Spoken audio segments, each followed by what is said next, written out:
The blueprint, study my movement, more than the 2 cents. Was losing, now I'm oozing with success. Now I got the tools to beat the stress. I lose cause I'm a step ahead of you. Welcome to 3 Count Commentaries NXT edition. And ladies and gentlemen, we got a doozy of a show for you today.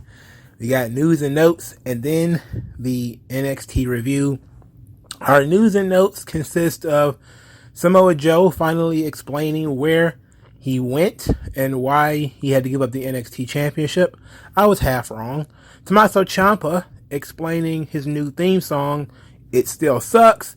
But most importantly, we got a article from our buddies over at What Culture that said NXT 2.0 is pornography.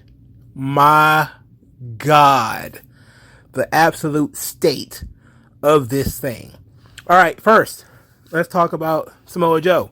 So I'm not going to read an article. I'm just going to say it. Samoa Joe said he got popped for COVID. And when he was out for COVID, Vince said, hey, this was an opportunity to freshen up NXT and get started out with a bang. He actually agreed and then surrendered the NXT title. And then from there was moved to backstage, working with young talent. So he said that he agreed to it. He thought it was a good idea. Unfortunately, he got cut again. So I was half wrong. I said maybe it would have been a concussion. I certainly said it was most definitely a medical issue. And while WWE said it was injuries, it was really COVID. That was just kind of their way of saying COVID. And so, but it wasn't the big conspiracy that everybody thought it would be. So the internet wrestling community were wrong. This is why it's been very quiet about why he had give up the championship, and it wasn't a big brouhaha like when he eventually had to give it up. Everybody's like, oh no, they're just snatching the belt from him because he's too old. It's like, no, that's not what occurred. So that was it. He had COVID, and they decided, hey, now is an opportunity for a fresh start. Speaking of fresh starts, Tommaso Ciampa, he put out a little statement after everybody had an absolute meltdown, myself included, about what took place with his theme song on Monday Night Raw. So we're going to read his statement, and then I am going to give my thoughts. So his statement, which comes from Instagram, it reads, let's address the elephant in the room. Personally, I like the new music. More importantly, I love the message. Fight to survive. It resonates with me on a deeper level. We all face our own struggles in life, obstacles we must overcome.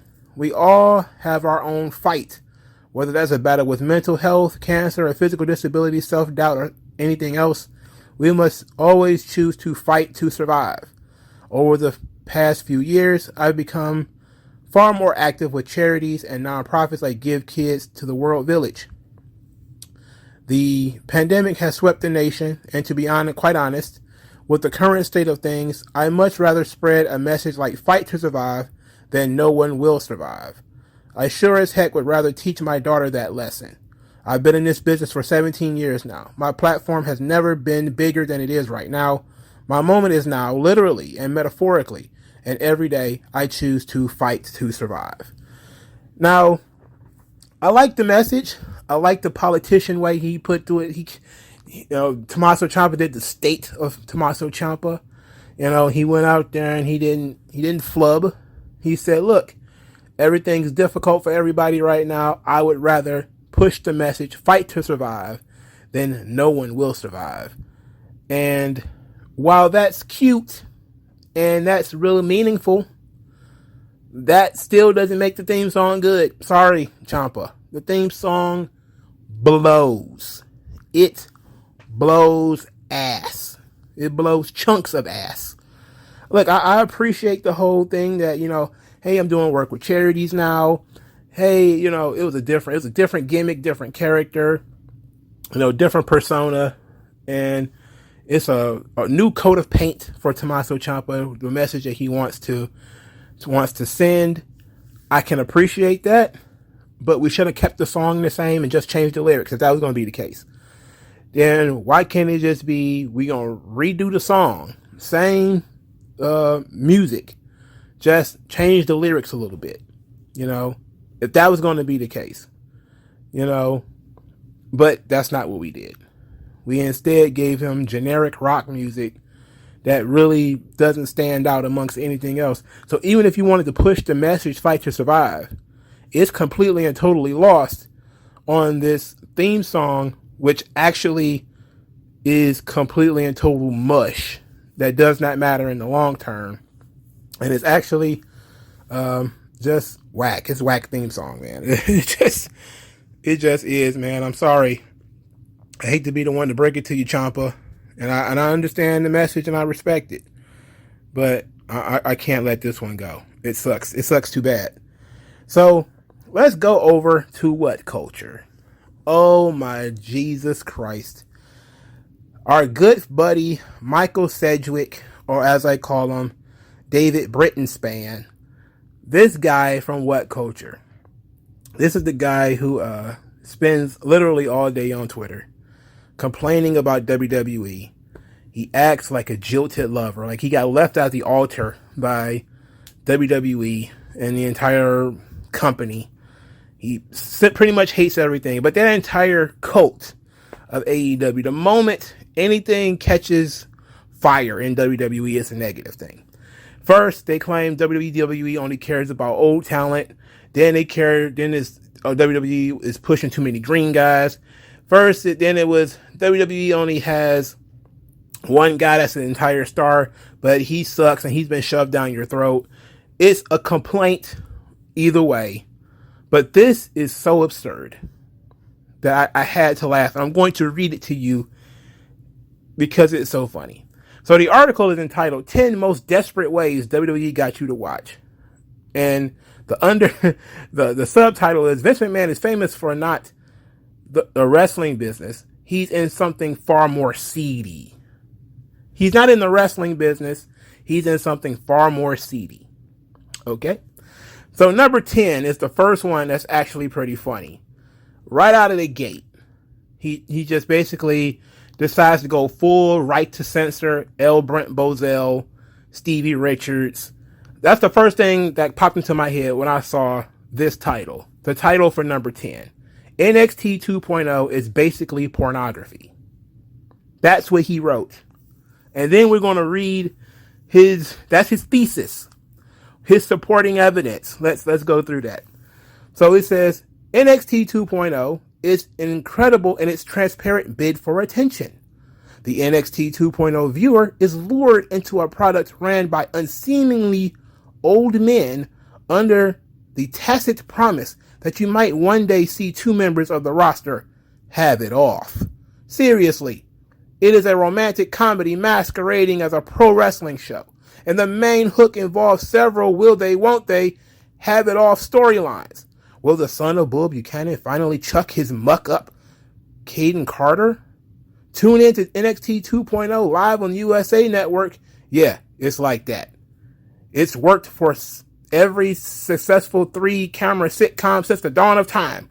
So why not NXT 2.0? Well, it's not a 3-camera sitcom, nor is it successful. Quote unquote sex. Now that we have your attention, here's some green wrestlers getting lost inside 3 minutes. It's not a particularly popular promotional tactic. It is an incredibly horny production, a desperately horny production. When the camera operator isn't trying to motorboat Mandy Rose, Duke Hudson is dry humping Persia Pirata in the locker room. The gambit isn't succeeding, but they're going to do it anyway. The latest reach for the 18 to 49 male demographic comes in the form of Nikita Lyons, whose vignettes were literally filmed from the Andre the Giant angle to capture the full weight of her breasts, and whose signature pin involves performing the splits in front of a hard cam that zones in on her arse. They think you want to clap those cheeks louder than Carnegie Hall Encore. And God, that is how they'll get you to watch. This is incredible. This is absolutely incredible. Just before we even get to this thing, this is what he said. First, he said it was NXT 2.0 is basically pornography. All right, nobody's naked, and there is no sex. So how is it pornography? It's not even Cinemax dry humping pornography, but he claims that there's some dry humping there. He uses British terms like have it off. I don't know what that means. Okay, they're going to have it off. They're going to chuck his muck up. What does that any of that means? Why can't you speak like a literal human being? Why can't you just be straightforward with what you're saying here? The second is, he first says it's pornography. Then he says it's a romantic comedy. Okay, those are two different things. Now, romantic comedy, it has a lot of those elements in it. I will give you that part. That part is actually accurate. NXT 2.0 is a romantic comedy. I personally say NXT 2.0 is like if a college had a wrestling show. All the stuff you would see on a college campus, you will see on NXT. You got cheerleaders, you've got sex pots, you got kind of got frat boys, you've got jocks, you got a little bit of everything. You got nerds, you got a little bit of everything. You got people who sleep in class all the time and still somehow pass. You got a little bit of everything. But what you don't have is Duke Hudson dry humping Persia Pirata. What you don't have is the cameraman motorboating Mandy Rose. That's not what you have. That is literal exaggeration. And if you had never watched the product, then you would think that this guy's telling the truth. But this is why I call him David Brittenspan, because he reminds me a lot of David Bixenspan, in that he is trying to find the seedy underbelly of everything all the time. And I'm just thinking to myself, like, bro, it's a wrestling show. If you can't handle NXT 2.0, how in the hell did you watch the Attitude Era? Or were you born in like 1998? And therefore, you missed all of that.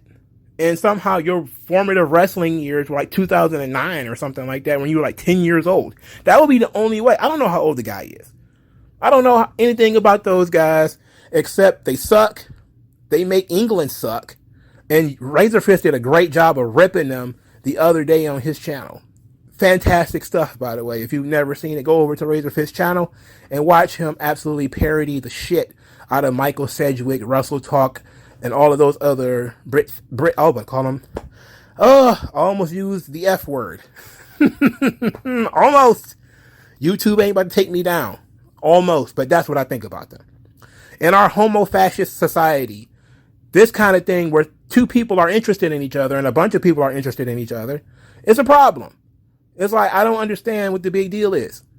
You know, a lot of wrestling, especially WWF, is built on the romance. Did you think it was a problem for Hogan and Savage to have this love triangle with Miss Elizabeth? Even though it wasn't really a love triangle, Randy Savage was being paranoid. Randy Savage built his entire career off the whole romantic angle. You know, the love story between him and Liz, where he dumps Liz, and then he starts hooking up with Sherry. And then Sherry turns on him when he was at his weakest moment, beats him while he was down, and Elizabeth comes back. That brought people to tears. You can literally go back and watch people literally crying at those segments. The wedding at NXT, by the way, the last vestiges of the black and gold, the wedding was tremendously accepted. Everybody loved it. I don't know too many people who hated the wedding segment. And that wasn't even 25 years ago. Because you say, oh, Elizabeth, that was 25 years ago. The wedding between Indy Hartwell and Dexter Lumis was not 25 years ago. All right. It was literally less than 6 months ago. It was probably 3 or 4 months ago. So the idea that we're not going to do soap opera in wrestling. Oh my God, they're doing soap. Hey, come on, man. What the hell are you talking about? How is that pornography? Because people were kissing? Somebody kissed somebody, all of a sudden they were dry humping? Do I have a different definition of what dry humping is? What is up with this dude? I mean, I guess this is probably the most you've ever seen a woman half naked. You know, Mandy Rose being in a bikini, you don't need to watch NXT to see that. Go to her Instagram account. Go to the Instagram account of pretty much any female wrestler. You'll see butt cheeks, breasts, and whatever else you want to see. WWE is not even pushing the boundaries of PG mildly with NXT 2.0, let alone calling it pornography. It is absolute lunacy. And then he says that Nikita Lyons' signature pin, because she used it once. She's only had one match. She did it once, and all of a sudden it's a signature pin. She does it literally all the time. It's like she did it once. I mean, let's talk about, the camera and the women, right? That the way that they shoot them from the feet upwards. They do that to guys sometimes too. They do it to like Amos and stuff like that. But, they do it sometimes from the guys. But they do it for the women because they doing it from, boots up, thighs, all that kind of stuff. But trying to make them look sexy. What's wrong with that? What is wrong with women having sex appeal? I'm guessing he must love the Saudi shows, until they started breaking out the cat suits, that is. When everybody is dressing up and he is from Britain, right? You guys are like a hop, skip, and a jump from everybody wearing a burqa around there. So, it just must be, I can't believe it touched his sensibility so much that he had to write this shitty article. It's shitty. Now, I will give him credit for some things. I'm not going to say NXT is not a horny product. It is. But that's what makes it unique. It is a completely unique product, in so much that the performers are very much integrated into the show. Their characters actually do stuff. They talk to each other. And in talking to each other, people have relationships. They have crushes. It's like real life, only, exaggerated for television. How can people work together all these many years and there's like invisible walls around everybody and nobody ever talks to one another and nobody ever does anything with one another? How unrealistic is it that a guy would have a crush on a woman and not know how to approach her? I will agree and I'll tell you, spoiler, the Jensen and Briggs segment on this episode of NXT, absolute cringe, 100% moron, idiot cringe. But it's not unrealistic. Almost every teenage boy gets a little stutter stepped over a woman that he likes. It's completely and totally relatable. Unless you don't like women. That would be the only reason you would have an issue with, pretty girls making you nervous. Everything's been pretty much been relatable. Most people are into getting laid and getting paid. Jobs and sex. That's base human emotions. Sorry if that offends you. That, they started going that route. I guess we could start throwing magic fireballs. We could have talking dinosaurs. If that's really what you want to do. But I don't want to do that. I would much rather have, a date scene where you get 4 characters doing a different thing, having different interactions. Because at least that's interesting. And it could end up in the ring at some point. Or you can influence things in the ring at some point. And that's how you tell stories. Because storytelling is what WWE does when they're doing it right. Now, sometimes they're kind of a little off kilter. And they're not doing what they're supposed to do. And they just basically suck ass. But this right to censor ass article here, absolutely hilarious. Motorboating Mandy Rose. The cameraman is motorboating Mandy Rose. And to be quite honest, they're trying to reach the 18 to 49 male demographic. Well, there ain't nothing wrong with that. I don't necessarily think that's what they're going for, because a lot of women like this stuff too, and that's very underrated. The amount of women who like seeing women be both beautiful and fierce. There's a lot of that. A lot of the women's wrestling fans talk about how beautiful the women are and about how badass they are in the ring. Men like them for the same reason. When you see, I could branch out into the comic book characters, Wonder Woman, Red Sonja, the Black Widow. There's a lot of it where you have beauty and brawn mixed together, and that's really what they're trying to do. This idea that women are, I don't know what they're supposed to be, because I'm not so sure how it's supposed to work. When they go over to Saudi Arabia and they're supposed to be covered up, oh my God, it's a problem. But then they come over here and they're in bikinis, oh my God, it's a problem. It's like you're just going to fucking complain no matter what they do. So how about you just shut the fuck up and don't watch the show? How about that? And if you don't have a path to all right, at least we're on the right track here, then you just don't like the show. And we shouldn't give a fuck what you think. And I'm really was trying not to go that far, because it's easy to just be like, well, you just don't like it, you're a hater. But I'm saying to myself, like, what is the path to success? You can't push older talent, because then you don't care about the young talent. You can't push the young talent because they're green and they don't know what they're doing. You can't push the girls because, oh my God, they're so sexy. But if you force them to cover up, oh my God, you're so patriarchal. It's every fucking complaint. You're burning the candle at both ends. So people in the middle got to just tell you to shut the fuck up and grow the fuck up. I don't give a fuck what they do. Now, I could get mad and say I didn't see any fucking articles when Kofi was out there twerking. I don't see any articles when it's Sonny Kiss out there shaking his motherfucking ass every week. Nobody says shit when that's on YouTube and he's split-legging all over people. Nobody says a damn thing. So what? They want to talk about Nikita Lyons' boobs. Finally, somebody want to talk about some titties around here. For Christ's sake. Not everybody want to live in your homo-fascist society. Let people breathe. For Christ's sake. But this was hilarious. This is absolutely hilarious. And this being brought to my attention made my motherfucking day. You heard me? Because I read that and I was like, oh my God. Dude really went full Stevie Richards. Wrote an article about, it's too much sex. It's seedy. It's a horny production. Like soap opera isn't what women love. Women love soap operas, man. And men kind of like them too. They just act like they don't. Pretty much every television show today is a soap opera anyway. There's really no real masculine TV shows anymore. Anything that's really masculine is going to be considered toxically masculine. So almost everybody's favorite TV shows like Power and BMF, all that shit is soap opera.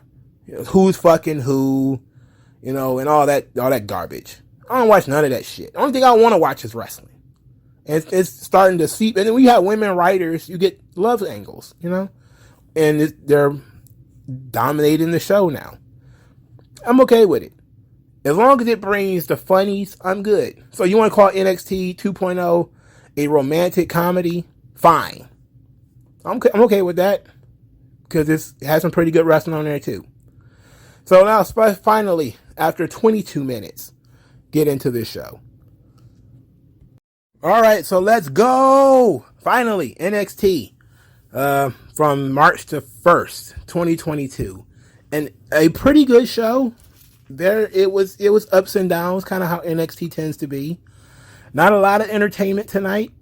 Pretty much a lot of focus on the matches. But there was still some stuff in here to really get down with. Match 1, Tommaso Ciampa and Braun Breaker defeat Dolph Ziggler and Robert Roode.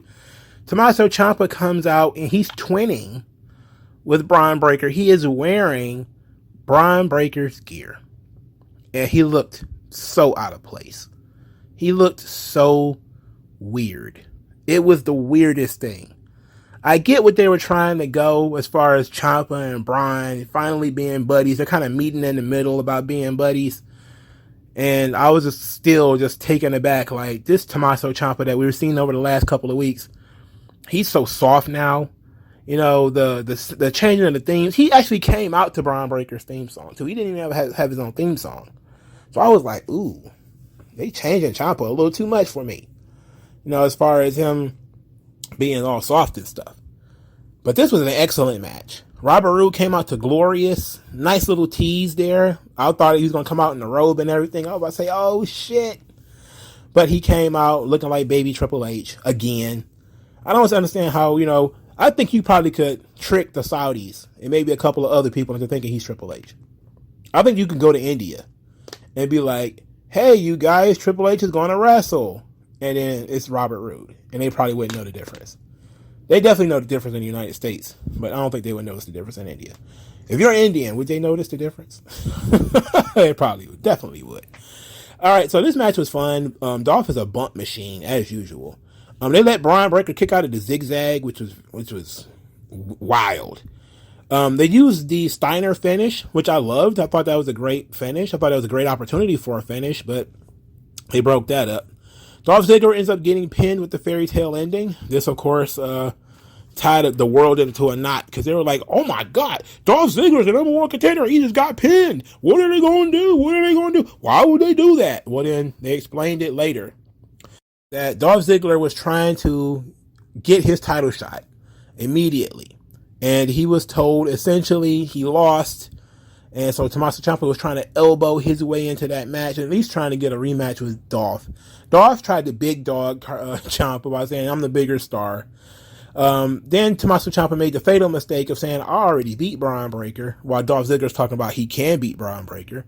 Brian was standing right there, and it was like, screw you guys.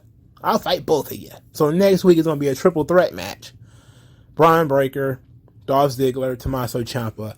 At NXT Roadblock, I wasn't a big fan of the Roadblock concept, but they're bringing it back as a themed pay-per-view style show, let's say, for NXT. I guess. Stand and Deliver. What is going to be on that show? That's what I'm sitting here trying to figure it out. Because I'm like, Dolph versus Braun is pretty big for Stand and Deliver.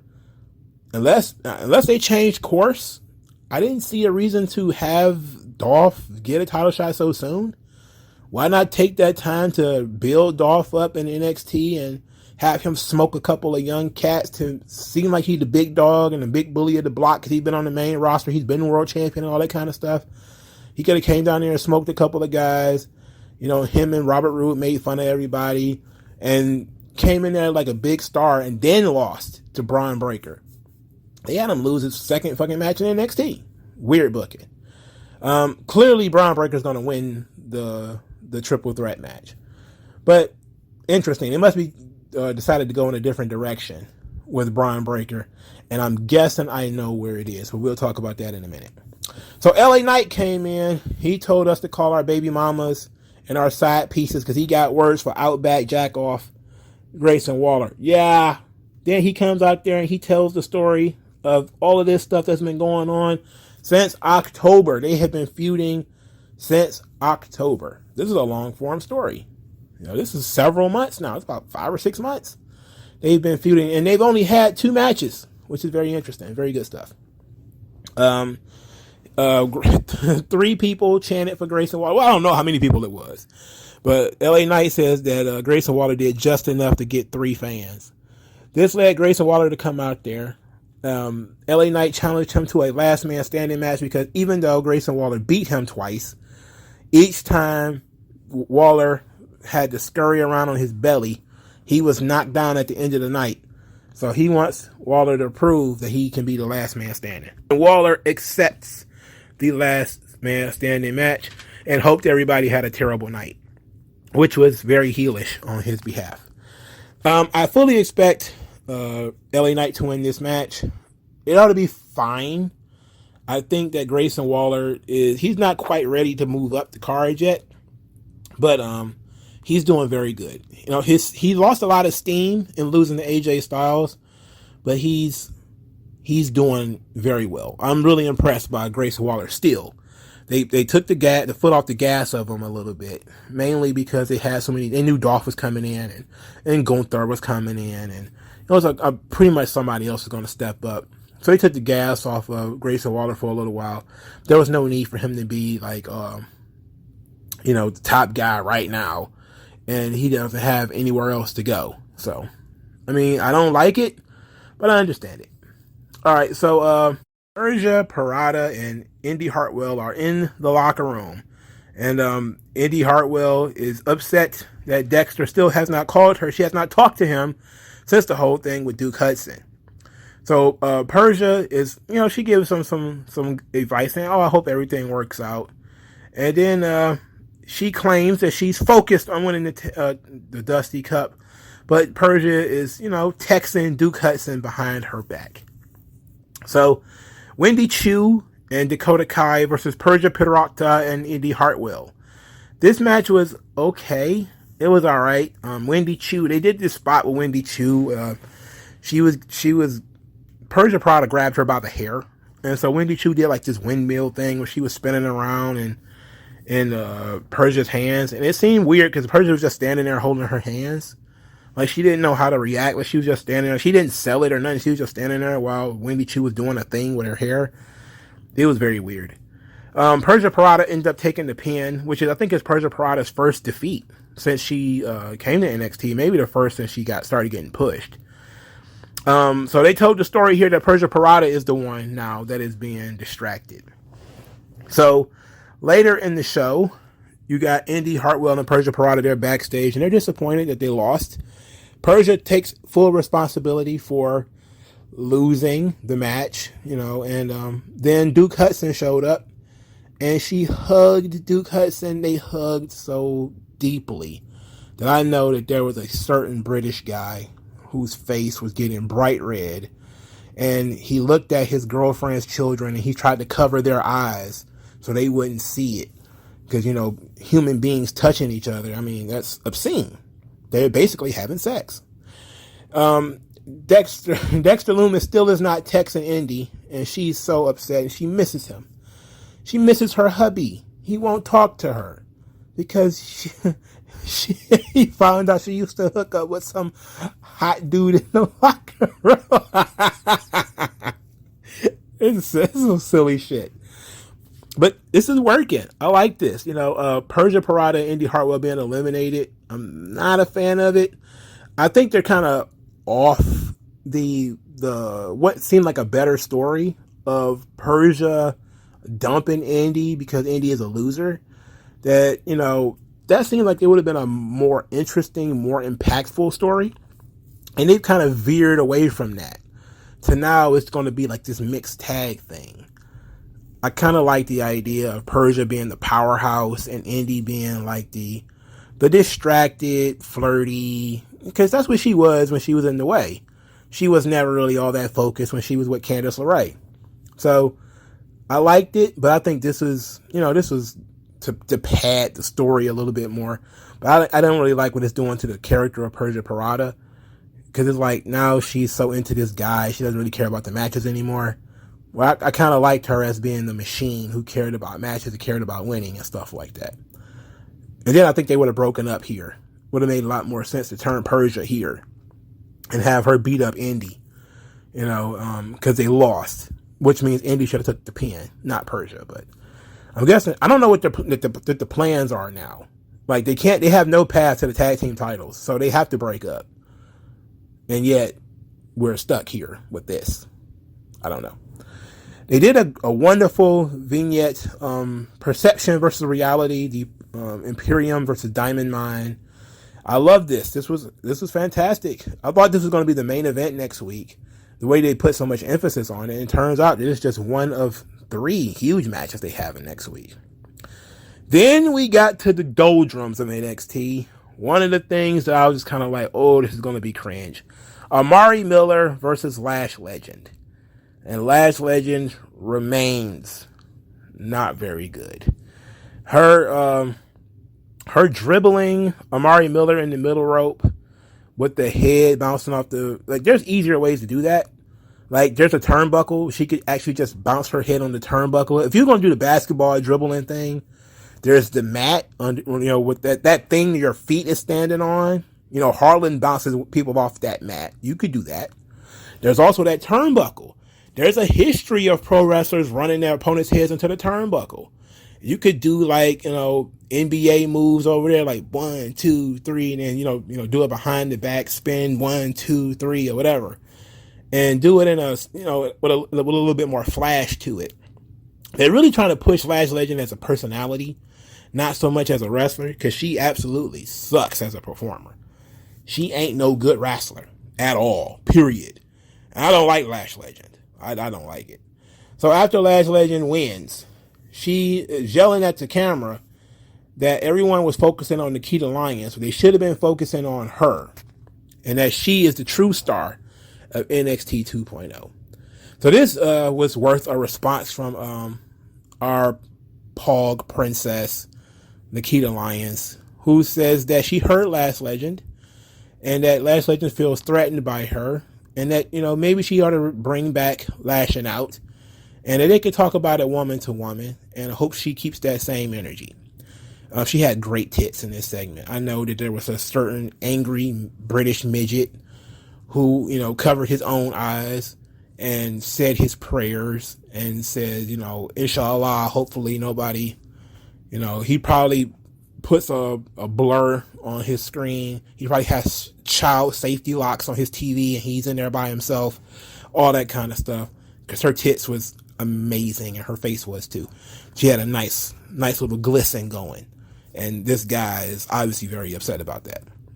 Either way it goes, I'm not excited for this. I don't like Lash Legend. Lash Legend sucks. Hopefully she can be a manager. She's too big to be a manager, but hopefully she can work on her personality, because her in-ring stuff, not good. And I actually heard that she hurt Amari Miller, and maybe Amari Miller got legit carried out on a stretcher after this. I don't know how true that is. Maybe it's somebody just making up shit, because Lash Legend is not very good and everybody knows it. But there's also the very nature that Lash Legend is not very good, and it could have hurt somebody. So hopefully Amari Miller is okay and not dead. Let's just hope she's not dead, okay? So Gunther did a promo earlier where he threatened to chop the tattoos off of Solo Sikoa and replace it with respect.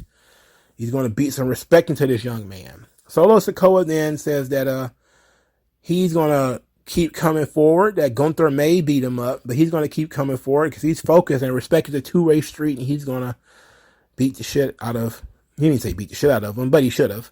He's going to beat the hell out of Gunther.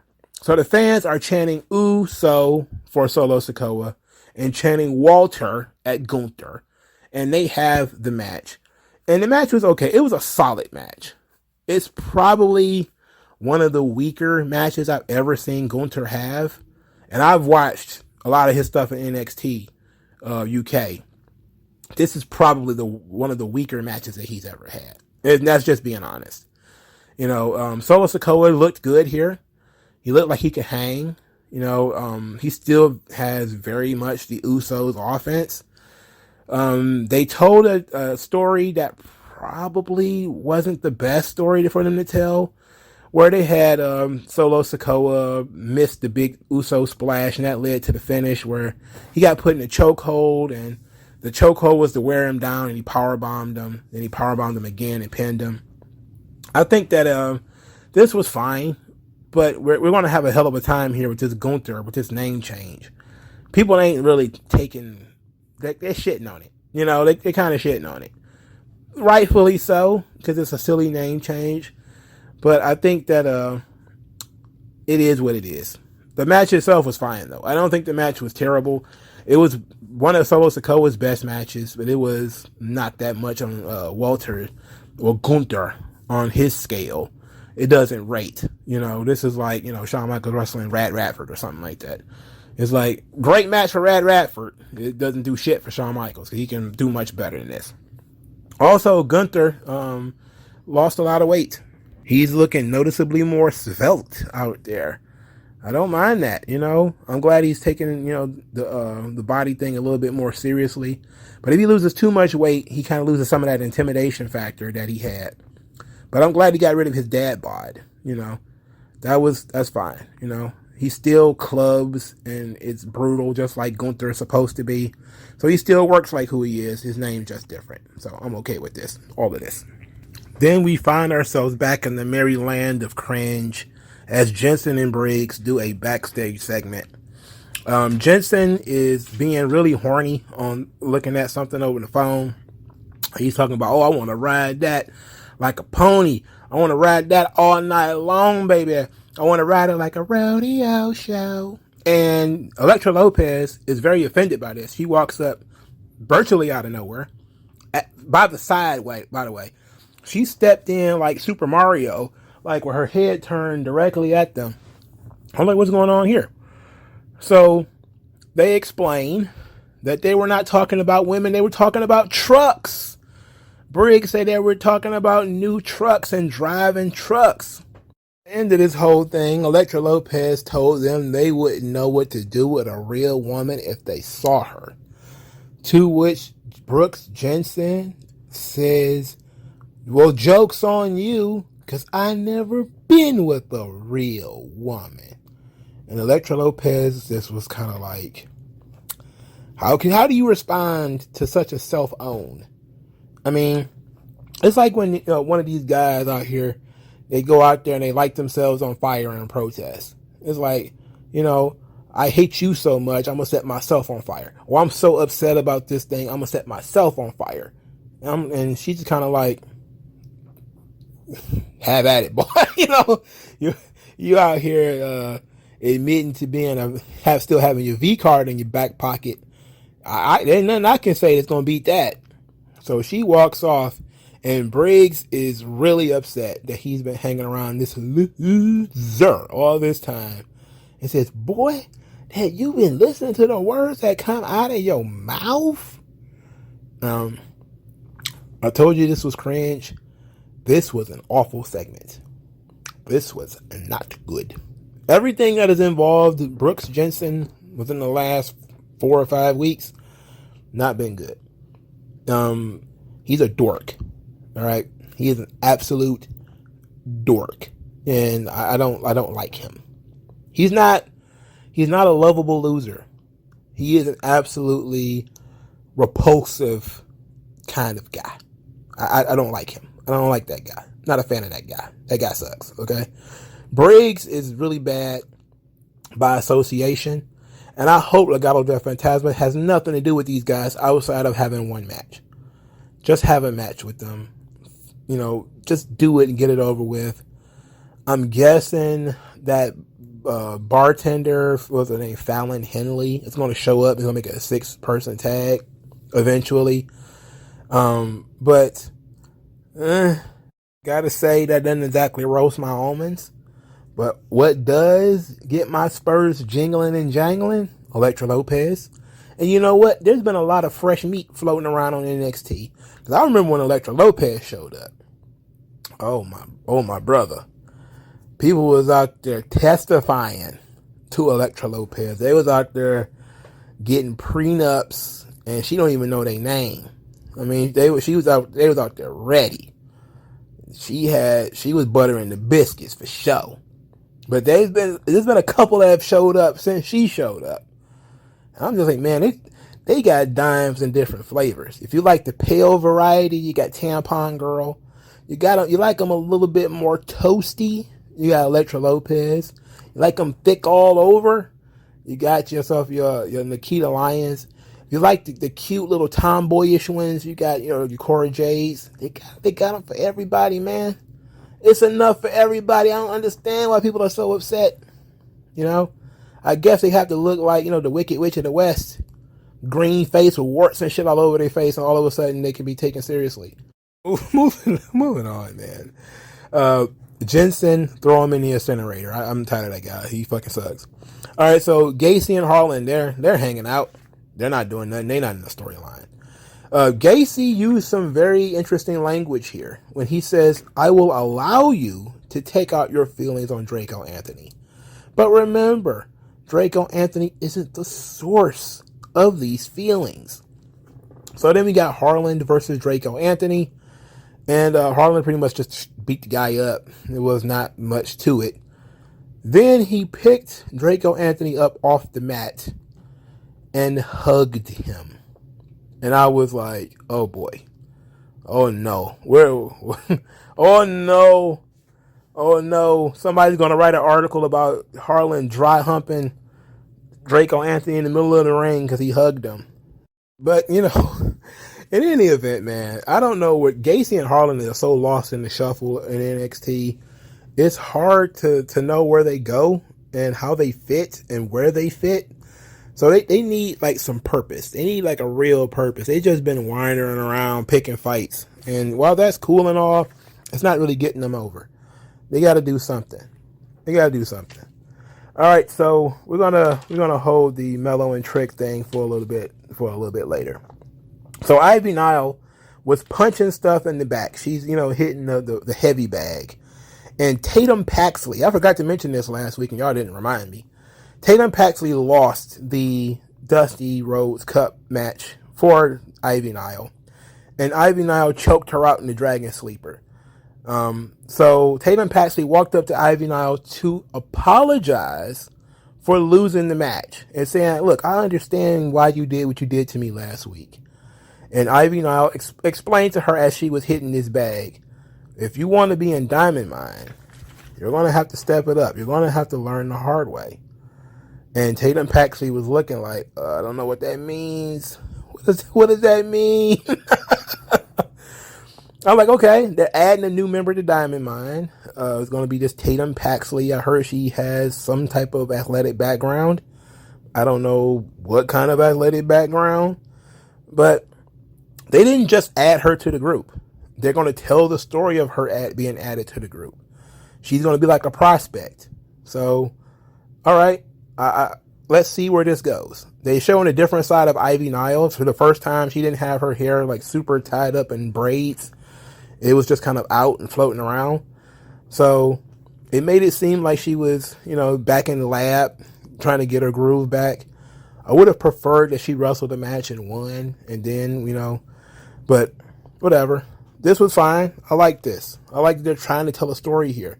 And the women in Diamond Mine have their own story. It's not just Ivy Nile coming out there being silent and beating people up. That works for her, considering her voice is very soft.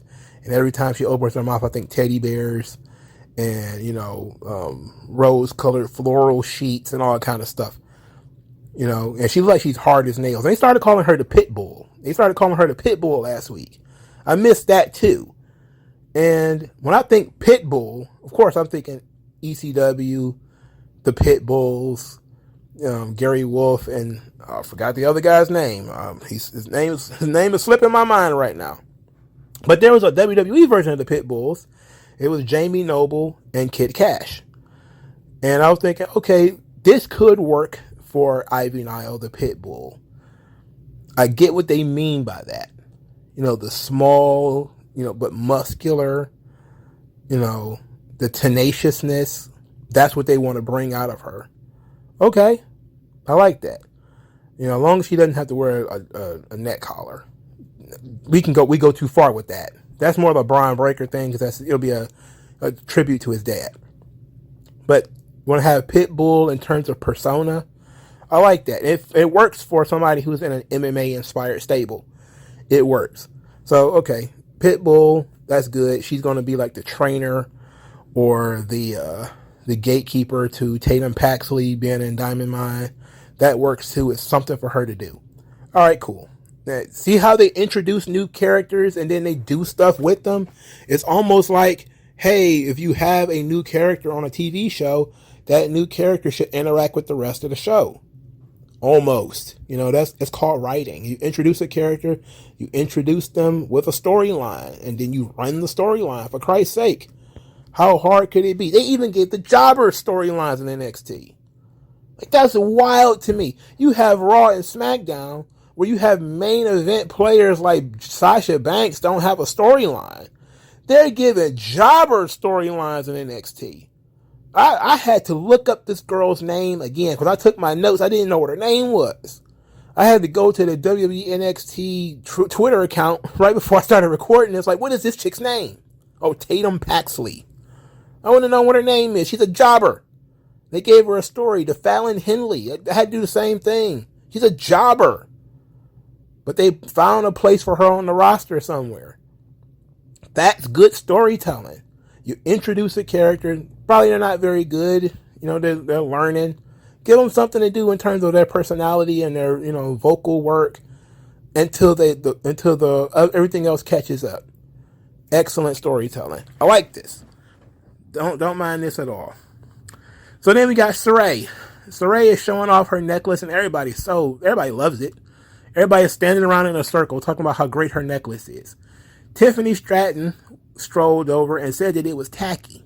Offered Saray one of her necklaces. That was very nice.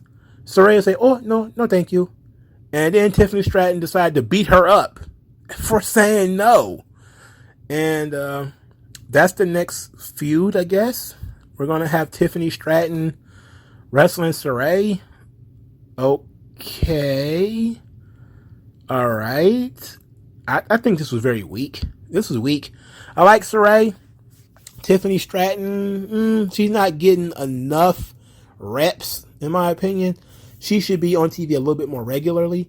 She's still very, very heavily on the character, and she needs to turn it back a little bit. Just click it a couple of notches backward.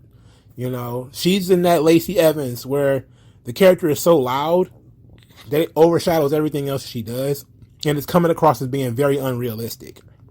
Just turn it back. The character has to be loud, unless you're the Ultimate Warrior or the Undertaker or somebody like that. Your character don't need to be that loud. You know, it just means that it's so far removed from how you really are. It's like, turn it back, you know, just a little bit.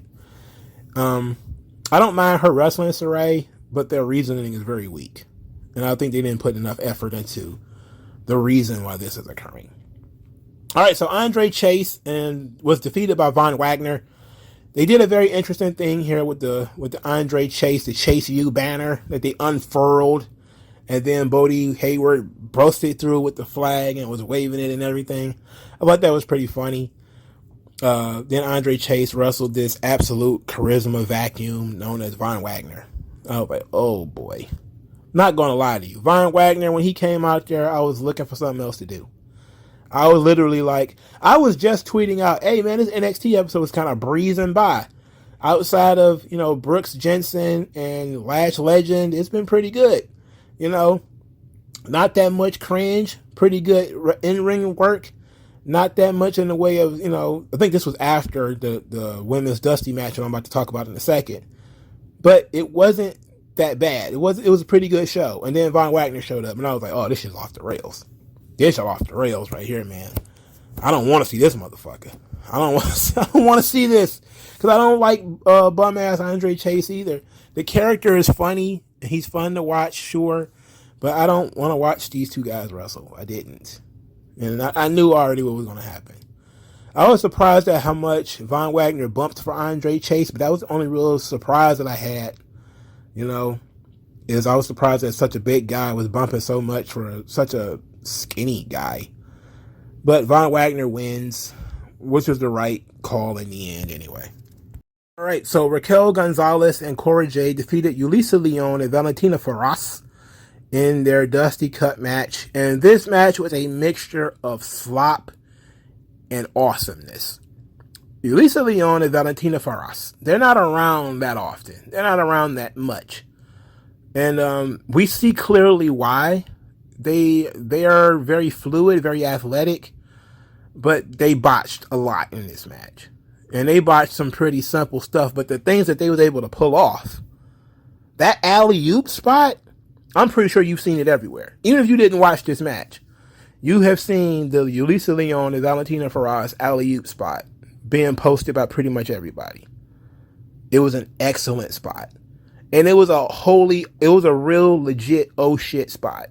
From the way that the camera shot it, it looked like, I'm pretty sure that was Valentina Feroz that was in the air. She looked like she got shot out of a cannon. And one person caught her, and it was Raquel Gonzalez. And she did a great job. I think Yulisa Leon then hit the ropes and came through with a swanton through the ropes. It was pretty sweet. Some of their athletic stuff looked really good, but the other times they were going too fast. And they botched things. They botched a couple of moves here and there in the match. So it was very sloppy. Raquel Gonzalez is already not the most graceful worker in the world.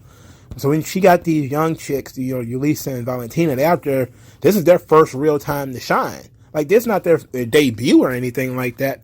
But this is the first time they really get to go out there and show off. You know, get some serious time. So they go out there, they trying to hit every goddamn thing. You know, they trying to hit everything moving. And some of their stuff looked really good and looked really smooth. But other things, they fucked it up, you know, quite a bit. So this match was a couple of big spots that were really nice and otherwise pretty sloppy. The finish comes with the Chingoa bomb, and then Cora Jade and Raquel Gonzalez do a double team move where I think Raquel Gonzalez kind of choke slams Cora Jade onto one of the two, and they win. So Raquel and Cora Jade win. That was good business. Okay, that was good. Valentina Feroz and Julissa Leon were a fun team, though. I think they have a lot of potential. They need more reps. They need more reps. They need more. They need to work more. They need to do more. And they need to be more than jobbers. And this is the bad thing about being a jobber is that, you don't always get a lot of offense. But they're very agile. They are clearly another high-flying tag team. I think they could work really good with another high-flying tag team, which they have as Casey Catanzaro and Kaden Carter. Now, they're a little bit more experienced, but they're still in NXT. I think both of them are, well, I know Kaden Carter is an indie wrestler. I'm not so sure about Casey Catanzaro. I'm not sure. I think they recruited her straight from something else. But this is a situation where they probably, next time they need to bring some people down to NXT, it needs to be women. Because these are two women that they really could get something out of, but they need somebody to work with. They need people who are more experienced for them to work with. This would be a great thing for Alita or Beth Phoenix or somebody to come down there and really help them out. Somebody who could do the high flying stuff would be better, but they need work on their personalities and character and stuff like that too. So, but they have a lot of potential. They fucked this one up. They fucked this one up, but they got a lot of potential, So, give them some credit. This is their first real tag team match, or maybe the second. They haven't done a lot of tag team matches, so, they're inexperienced. So, what's the next spot? Tony D'Angelo. Tony D'Angelo says that, do you smell that in the air? It's a smell of opportunity. He says he got his eyes on the big fish. And that Stand and Deliver is going to be his showcase, and he's going to become a made man. His opponent is going to be sleeping with the fishes. Now, the reason why I think this vignette is very interesting is because the only option we got here for Tony D'Angelo is for him to wrestle Braun Breaker. And that seems to be the option. If Dolph Ziggler is going to lose this triple threat match and then go on back to Raw, with his tail between his legs and not going to wrestle at Stand and Deliver, then what we're stuck with is, who's going to fight Braun Breaker at Stand and Deliver. I think that Tony D'Angelo is ready for that spot. Even though he lost the feud with Pete Dunne, even though he lost that feud, I think he's still ready for that spot. I think he did very well in that spot. I think that he's proven that he can hang. He's not a botch machine. His stuff is good. He's over. So his stuff works. At the same time, though, we do need for Tony D'Angelo to actually start going over on people. And I don't think he'd actually win the belt. So maybe he needs a feud that he can win. But against who? I don't know. But I like that we keep it like we kept it open. Because he's going to be out there hunting and looking for somebody to make sleep with the fishes. And that ought to be very interesting. All right. So Carmelo Hayes and Trick Williams. We get a promo segment where Carmelo Hayes and Trick Williams said that Pete Dunne is one of the greatest in NXT, but he ain't been one of the greatest since he been there. And that once he's done with Pete Dunne, it won't be a question of who next, but who's left. Carmelo Hayes then went out there to defeat the baddest man in NXT. And this was a fun match. I don't think they gave him a lot of time. NXT has been hitting the overrun pretty heavy the last couple of weeks. Rightfully so. I mean, why not do the overrun? At the same time, though, I am one of those people who says you probably could have cut out, one or two of the shorter matches on the show. The Harlan squash match, you probably could have cut that. The Andre Chase and Von Wagner, you probably could have cut that. Even though I think Andre Chase and Von Wagner has some story behind it, and it does, you still could have pushed it to another week and let these two guys get more time. But they still did a very good job. And they had a hell of a main event.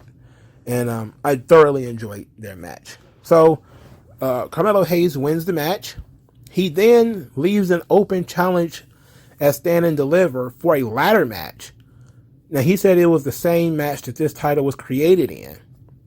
The A Championship. So that means they're going to do a 6-man ladder match. That's what it sounds like. Because I think that's the match that this title was created in. It was a 6 to 8-man ladder match, right? Nerds, please, let me know. Was it a 6 to 8-man ladder match? It was a lot of people in that match. And that's all I remember, is there been a lot of people in that match. So I don't know if I like this. I don't know if I like the idea of like 4 or 5 guys just being in the ladder match without a feud happening, without it being like a real story behind it. I don't like that, because if he loses, and there's a good chance that he could lose, he's been the champion for a little while now. If he loses, then he loses to a guy and didn't really put the guy over. He lost in a way that really doesn't elevate the next guy, and that's really what you want. You want to elevate the next guy. Maybe it's their way of taking the title off of him, for other reasons. I don't know. I'm just jumping the gun and saying he's probably going to lose that match. Because usually when you make a grand statement, like I'm going to beat 5 or 6 guys, and that's assuming it's 5 or 6 guys. It could just be a one-on-one ladder match. And if that's going to be the case, I still don't like that, because we're just utilizing a ladder match for the sake of utilizing a ladder match rather than having a story that necessitates a ladder match. You dig what I'm saying? I'm not just trying to be obstinate here. It's just something about a guy just saying, we're going to have a ladder match. And then I'm just kind of like, why? What happened to storytelling? What happened to, okay, now that's a great match. It's a good match idea. But I would rather have the story dictate what kind of match we're going to have, rather than the champion dictates what kind of match we're going to have, because that's the kind of match that they want to have. And then if he beats one guy in a ladder match, okay, that's fine. If he beats 4 or 5 guys in a ladder match, he's cleared out the division, And maybe that's the point. Maybe that's what they want him to do. Maybe they want him to clear out the division. But I don't necessarily like that. I'm necessarily not really a fan of the ladder match concept being used in this way. But it's NXT. They don't give a shit about ladder matches at all, as we've seen through their constant usage of ladder matches to lead to cage matches. It's ridiculous. But at least we know one match for Stand and Deliver. It's going to be a ladder match for the North American title. Is it going to be multiple men or one-on-one? I'm guessing multiple, because he said it's going to be the same kind of match this title was contested in at first. So I'm guessing it's going to be some type of Money in the Bank style situation. So it's going to be probably 6 or 7 guys. That's going to be a complete and total cluster filled with guys who probably shouldn't even be in ladder matches, let alone in this one. So I don't know. It ought to be very interesting. But this was a very good show. I like the show. Even the Lash Legend stuff, we kind of did a little bit. It's going to be very cringe, but at least it's going to lead somewhere. She's going to get to do some character stuff with Nikita Lyons next week. So Nikita Lyons is going to get to cut promos, and Lash Legend is going to get to cut promos. The matches, I just cannot imagine how bad the match is going to be because of Lash Legend. I just cannot imagine how bad the match is going to be. Oh my God. But that's putting the cart before the horse. First, we got to get there. So I'm very excited for the NXT roadblock next week. That's very interesting. The card looks phenomenal. And I don't expect much to change. I don't really expect Imperium to lose, but I would be surprised if they didn't. It's very weird to me that I have that in my head. Like, I can see the Creeds winning, but at the same time, why would Imperium lose? What do they need to lose for? I don't know. So you've got that going on for you. But it's going to be a big card next week. I expect to see a lot of hatred. A lot of people being very upset about a lot of stuff that's going to happen. But that's what makes NXT fun. It remains the undefeated, undisputed, most interesting wrestling show on television. Horny and all. A fun show, and that's really all I can ask for, is wrestling to be fun again. So what do you guys think? Let me know in the comment section below. Like, share, subscribe. Thank you guys for your time, and I'll talk to you guys later.